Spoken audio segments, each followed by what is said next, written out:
전설적인 김장군이라고 불리는 김경천 장군. 이분도 좀 우리가 주목할 분이잖아요. 김경천 장군, 그렇죠. 지금은 제가 뭐 정확히 아는 건 아니지만 역사학계에서도 그렇게 인정하고 있는 걸로 알고 있습니다. 예. 일제시대 때 항일 무장투쟁의 4대 영웅, 그러면 이제 연해주 지역의 홍범도 장군과 김경천 장군, 그리고 중국 지역에서 김좌진 장군과 지청천, 이렇게 네 분을 이렇게 평가하는 걸로 알고 있습니다. 그만큼 김경천 장군은 1905년에 일본 유학생으로 뽑혀가지고 50명 중에 한 분으로 뽑혀가지고 일본에 유학을 갑니다. 예. 그래 유학을 가가지고 거기에서 일본 육군 중앙연연학교, 그리고 일본 육군 사관학교를 나와서 일본군 장교로 예. 나중에 기병 중위까지, 그래서 15년, 16년을 일본군으로 일본을 위해서 복무를 했어요. 그런데 이분은 그렇게 했지만 속으로는 독립이라는 뜻은 늘 있었는데 기회를 보고 계셨죠.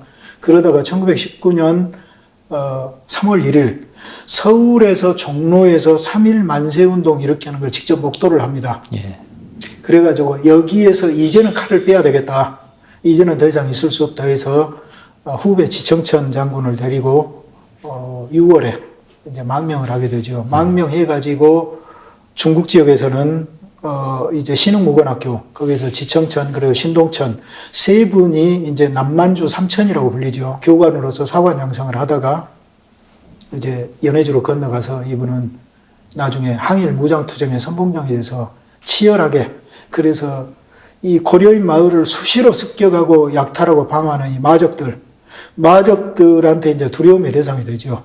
그리고 또 이제 항일 무장투쟁 과정에서 이 러시아 백군들, 그 일본의 지원을 받아서 물려오는 이 백군들하고도 치열한 전투를 치르면서 최고의 이 어떤 혁혁한 성과를 올린 분으로, 사실 1923년 동아일보에도 이 공민이라는 그 기자, 이분이 이제 나경석이라고 아는 분인데, 우리 서양화가 나혜석의 오빠입니다. 지금 이 나문희 배우 있죠. 그분의 예. 이제 할아버지죠. 근데 이분이 실제 이제 연해주 가서 김경천 장군 만나고 취재했던 그 기사들이 있는데, 그야말로 최고의 존경으로서 이분은 군 신이다, 이렇게까지 표현했을 정도로 거기서 우리 민족을 위해서 헌신을 하셨죠. 그런데 이분도 스탈린 정권 때 또 역시 탄압의 회오리 바람을 비켜나지 못했죠. 그래서 체포돼가지고 나중에는 시베리아 유영소에 끌려가서 거기서 나중에 돌아가셨죠.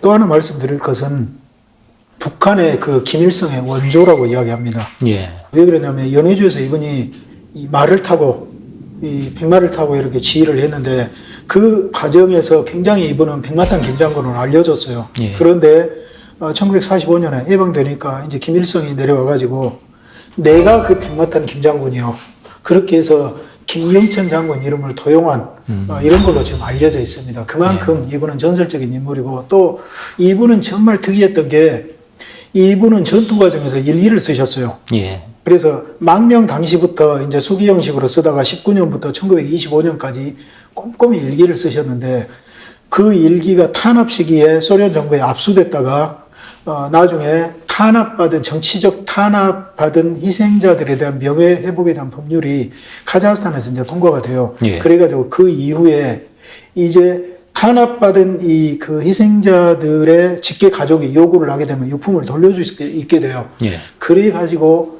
참 다행히도 그때 막내딸님이 살아 계셨는데 요구를 해서 받은 게 몇 가지 이제 서류 뭉치를 받았는데, 그 중에 이제 경천아일로 예. 김경천 장군이 쓰셨던 일기가 발견이 됐는데, 이제 그런 이야기를 합니다. 저도 정확히 학술적으로 제가 근거를 찾지는 못했지만, 세계적으로도 일정 부대의 이 부하를 거느린 지휘관이, 사병이 아닌 지휘관이 이 회고록이 아닌 당시의 수기 일기를 쓴 경우는 세계적으로 굉장히 드물다고 그래요. 이순신 장군의 난중일기가 있고, 김경천 장군의 경천아일록이 있고, 서양에도 그것이 드물어서 2000년 전에 시저의 갈리아 전기 정도 있고, 그렇게는 없다고 제가 알고 있거든요.